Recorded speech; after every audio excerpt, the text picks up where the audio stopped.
Nesse vídeo eu vou te explicar como você pode criar agentes de IAs inteligentes e que executam múltiplas funções sem que seu agente fique alucinando. Bom, o primeiro ponto é o quê? Não se prenda ao template. O 80-20 do seu agente, ele está ligado 100% ao seu prompt. Por quê? O seu template, imagine ele como membros de um corpo. E o seu prompt é todo o cérebro, é todo o raciocínio. Por que eu quero dizer isso? Quando eu vou fazer uma implementação para um novo cliente, sabe o que eu faço? Basicamente, eu copio todo aquele template de envio de mensagens, transcrição de áudio, etc., buffer de mensagem, envio de mensagem fracionada, tudo, e replico para o novo cliente. O que realmente muda de um cliente para outro? Obviamente, eu faço as alterações ali das credenciais, faço principalmente, e aí vem o grande ponto aqui que está o segredo, é na parte ali do seu agente, onde você vai montar o prompt e as tools que ele vai utilizar. A sua IA, por exemplo, não vai saber responder o usuário corretamente, não vai saber acessar documentos, então você deve dedicar a maior parte do seu tempo na criação do seu prompt.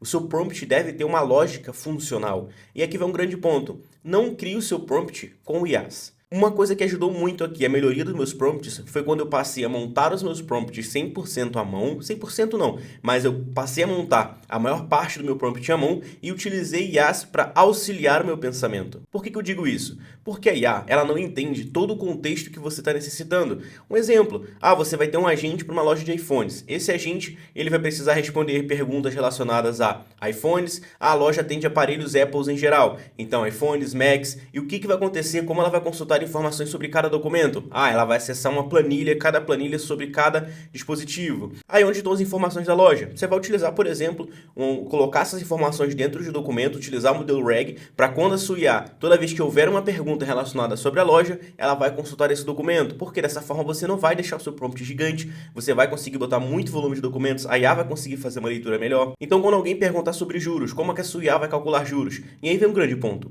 A sua IA, ela não deve ter, na verdade, muitas funções delegadas a ela. É importante que você utilize outras IAs para fazer outras funções. Esse exemplo, como por exemplo de calcular juros. Eu tenho um cliente com uma loja de iPhones e essa IA precisa calcular juros. Então ela acessa uma planilha onde tem a base de cálculo ali de juros por bandeira de cartão, então ela também colhe a bandeira do cartão e ela vai calcular os juros. E eu tenho uma IA, um agente que eu montei especialmente para isso. Então quando o meu cliente, o lead do meu cliente, pergunta sobre os juros, essa IA principal aciona outra IA, passa o valor do dispositivo, do iPhone no caso, passa também a quantidade de parcelas e é isso. E o que acontece? A IA vai fazer o quê? Ela vai fazer o cálculo dessas parcelas já com juros e passar para a IA principal. Por quê? Porque eu tenho um prompt grande explicando como essa IA vai ter que fazer esse cálculo de juros. E imagina em toda requisição que um usuário mandar uma mensagem, por diverso motivo, ela tem que ficar passando todas aquelas informações dos juros. O que acontece? Ela vai alucinar. Então também um ponto muito importante é que toda vez que você precisar fazer uma operação um pouco mais complexa, que você sabe que você vai ter que escrever bastante ali para a sua IA entender, é interessante você delegar isso para uma outra IA. Outro exemplo, para fazer agendamento de consulta. A sua IA, ela vai funcionar muito bem, você vai conectar ali o MCP, tudo certinho. Só que vem um grande ponto, ela não vai saber trabalhar muito bem quando houver horários fracionados. Por exemplo, uma clínica que começa o atendimento 8 horas.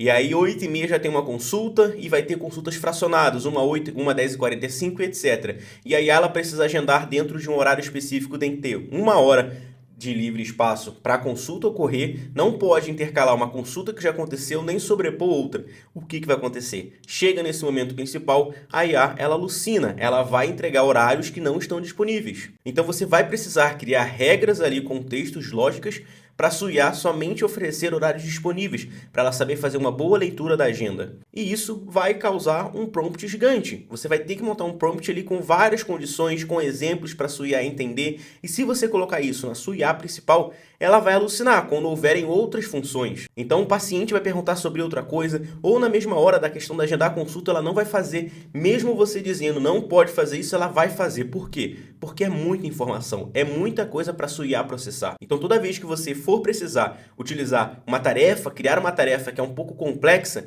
delegue. crie um outro agente que vai fazer essa tarefa e conecte ele com uma tool dentro do seu agente principal. Então, o seu agente principal vai acionar esse agente. Da mesma forma que eu faço aqui no canal, no vídeo onde eu explico sobre o agente que faz o resumo de conversas. Porque também tem esse ponto. A sua IA, ela pode alucinar porque ela está perdendo o contexto da conversa. Então, é importante que você também tenha uma ferramenta, um agente resumidor, que eu já expliquei aqui no canal, que vai fazer o resumo dessa conversa e entregar para a IA principal para alimentar ela. E várias outras tools, como por exemplo, enviar um aviso no grupo. O que acontece muitas das vezes da IA? Você tem que pensar como se a IA ela tivesse um pensamento próprio, uma vontade própria. Então, muitas das vezes, mesmo que você diga para ela que ela deve fazer algo de uma determinada forma, uma hora ela vai fazer, outra hora ela vai fazer diferente. Um exemplo, quando você fala para a IA, por exemplo, toda vez que houver uma venda ou uma consulta agendada, ela deve enviar uma mensagem lá no grupo no seguinte contexto, da seguinte forma. Uma hora ela vai enviar daquele jeito, uma hora ela vai enviar de outra forma, com outra formatação. O que é interessante? Você delegar isso para uma outra IA, para formatar aquela mensagem, ou, por exemplo, puxar do banco de dados ali, como que houve o agendamento, fazer um resumo da conversa. Por quê?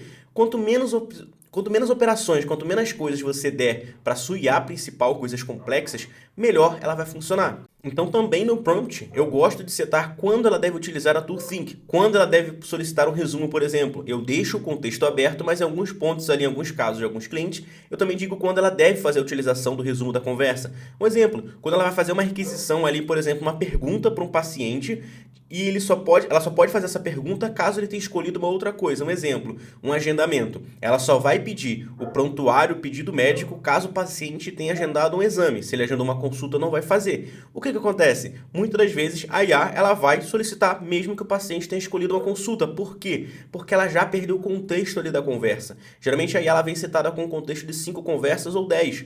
E o que vai acontecer? Nesse campo específico, eu solicito ela para... eu aciono ela para fazer um acionamento na tool que faz um resumo da conversa. Dessa forma, ela vai ganhar o contexto novamente e vai decidir se ela vai fazer aquela pergunta ou não.